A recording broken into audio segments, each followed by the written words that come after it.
she not break the vows that she has plighted? Who can tell? Who can tell? Will she back out and say she did not mean them? Who can tell? If so, there'll be a deuce to pay between them. No, no, we'll not despair. We'll not despair. For Drama would not dare to make again before of him and so just bring out the panorama for Hudson of Royal Gama, who today shall cross the water with his fascinating daughter.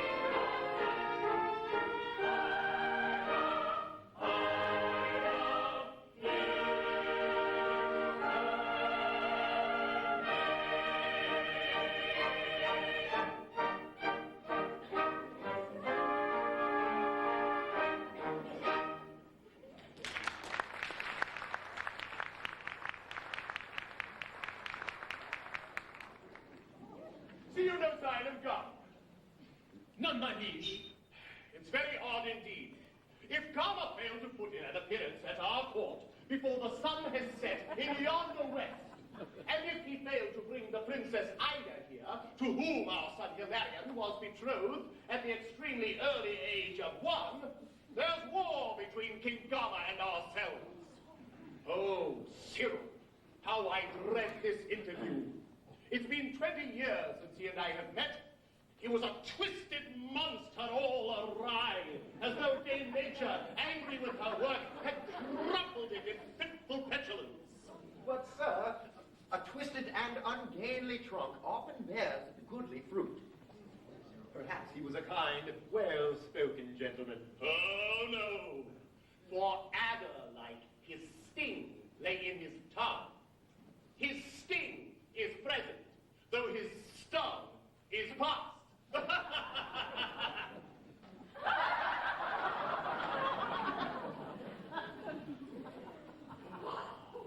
But stay, my liege.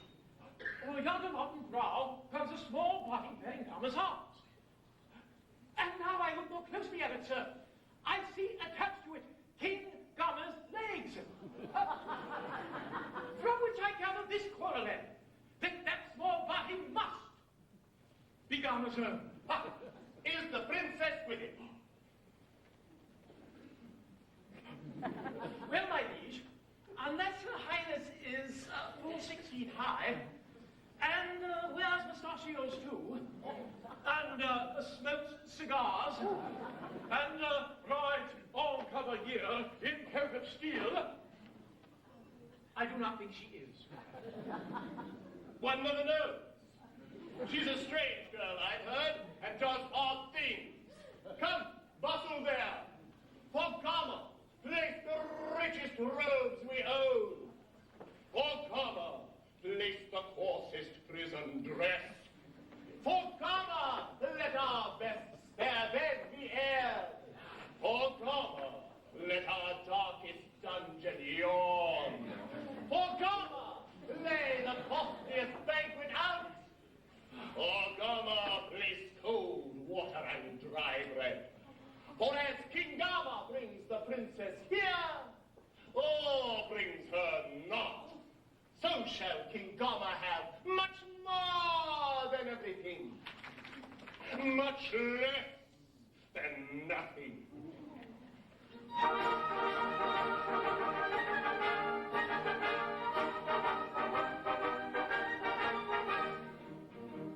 Now hearken to my strict command on every hand, on every hand. You come and bring the princess here, give him good cheer, give him good cheer. She comes here, we give him a cheer, we'll show you how. Hip hip hurrah, hip hip hurrah, hip hip hurrah, hurrah, hurrah. We'll shout and sing the wisdom we give us gospel to our town. We'll shout the hall, hip hip hurrah, hip hip hip hip hurrah.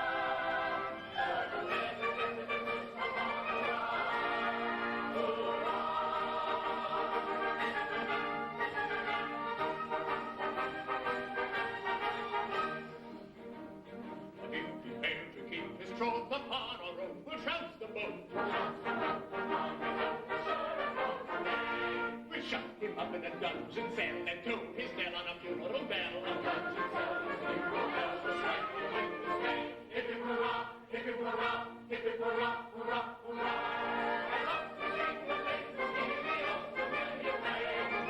Sha-ha-ha, hip hip hurrah, hip, hip, hip, hip, hurrah. Every day they let it go along, hurrah,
hurrah.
King Gama is in sight, but much I fear, with no princess.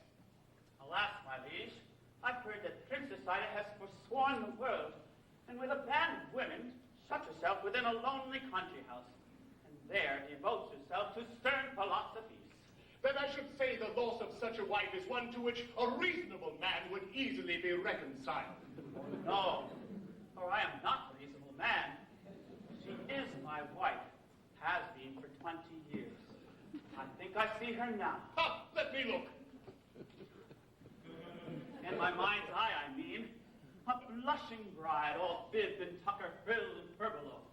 How exquisite she looked as she was born, recumbent in her foster mother's arms. How the bride wept, nor would be comforted, until the hireling mother for the nuns administered refreshment in the vestry. Then I remember being much annoyed that she would weep at marrying me.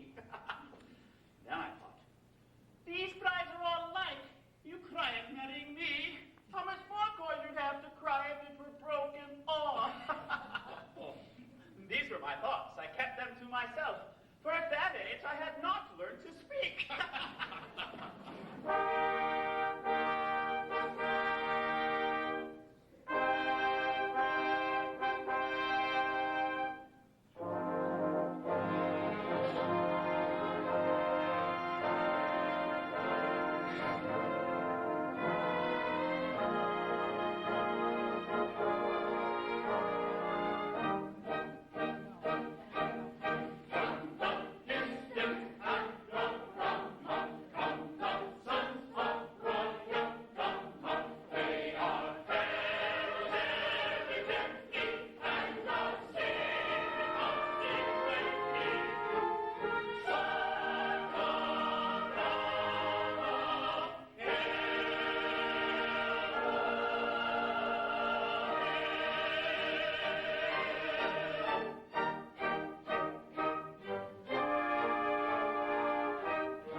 I will tell you what I am. I'm a genuine philanthropist, or other kind of man.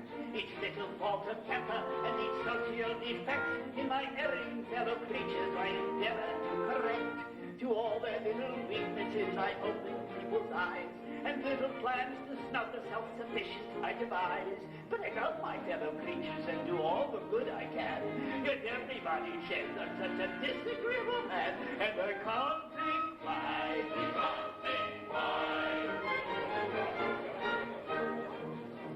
To compliments inflated I will withering reply, and vanity I always do my best to mortify. A charitable action I can skillfully dissect, and interested motives I'm delighted to detect. I know everybody's income and what everybody earns, and I carefully compare it with the income tax returns. But to benefit humanity, however much I plan, yet everybody everybody says I'm such a disagreeable man, and I can't think why.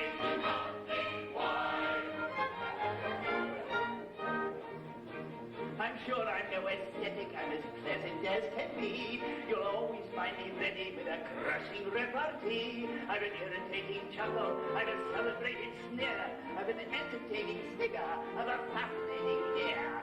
To everybody's prejudice, I know a thing or two. I can tell a woman's age in half a minute, and I do. But then there's humanity, however much I plan. Yet everybody says I'm such a disagreeable man, and I can't think why. You can't think why. You can't think why.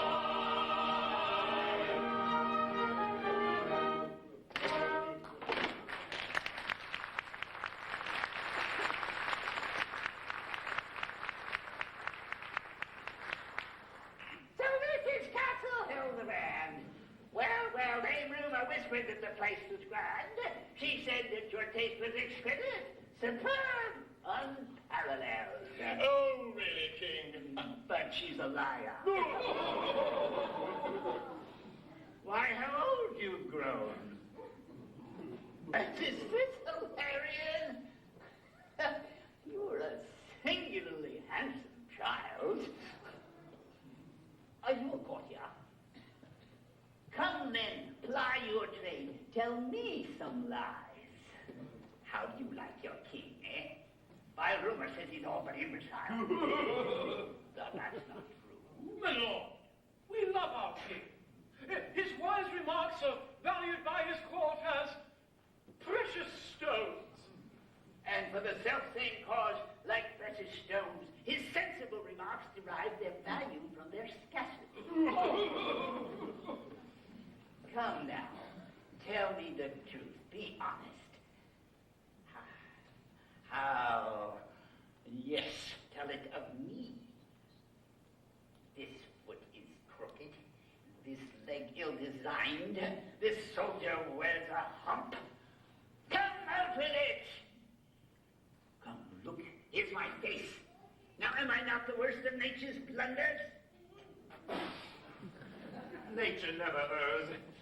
To those who know the workings of your mind, your face and figure, sir, suggest a book appropriately bound. How dare you bandy words with me? Oh, no need to bandy. Aught that appertains to you. Do you permit this, King? We are in doubt whether to treat you as an honored guest or as a traitor knave who pipes his word and breaks it. If the casting votes with me, I give it for the former. We shall see. By the terms of our contract, signed and sealed, you are bound to bring the princess here today. Why is she not with you? Answer me this. What think you of a wealthy, purse-proud man who, when he calls upon a starving friend, pulls out his gold, flourishes his notes, and flashes diamonds in the pauper's eyes? What name have you for such an one? A snob. Just so. The girl has beauty, virtue, wit, grace, humor, wisdom, charity, and pluck. Pluck!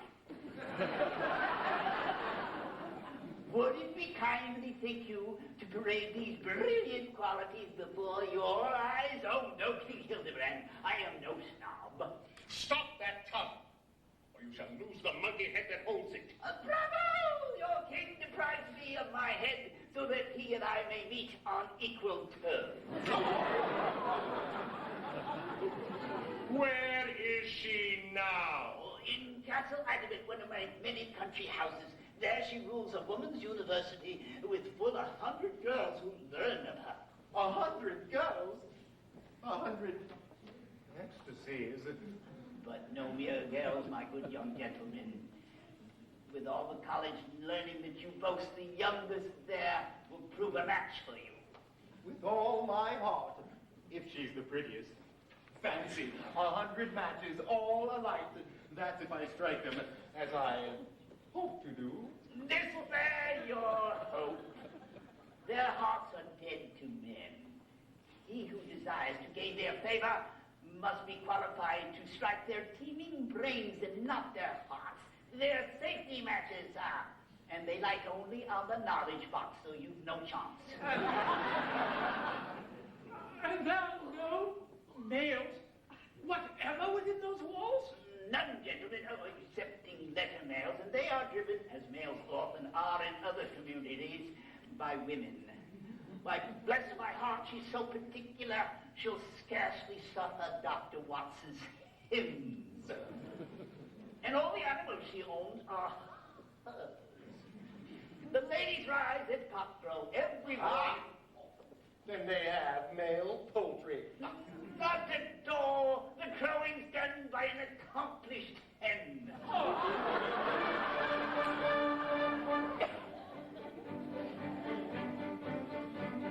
Perhaps if you address the lady most politely, flatter and impress the lady most politely, humbly beg and humbly sue, she may take to look on you.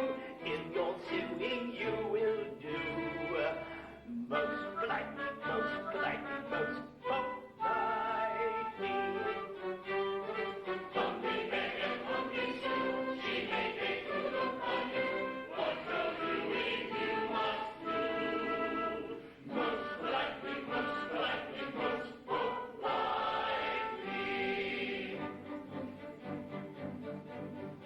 Go you and inform the lady most politely, most politely. If she don't will storm the lady most politely, you'll remain as hostage here. Should Hilarion disappear, we will hang you, never fear.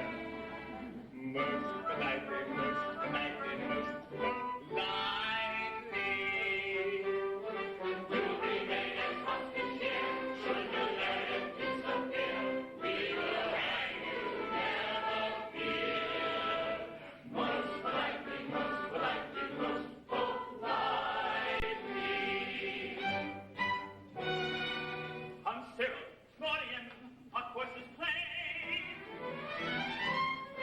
Tomorrow morn, their rider will engage, but we will use no force for love to gain. Nature has armed us for the war we wage.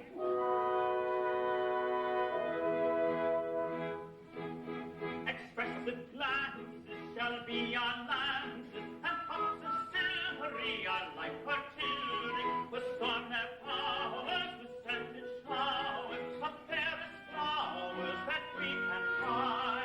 Oh, drinking violent, oh, fragrant violent, oh, gentle violent, oh, little sigh. Oh, sweet humanity, oh, weary humanity, whose touch and vanity we will deny. When day is fading with serenade, with such frivolity, we'll prove our quality. A sweet profusion of soft illusion, this bold intrusion shall justify. This bold intrusion shall justify.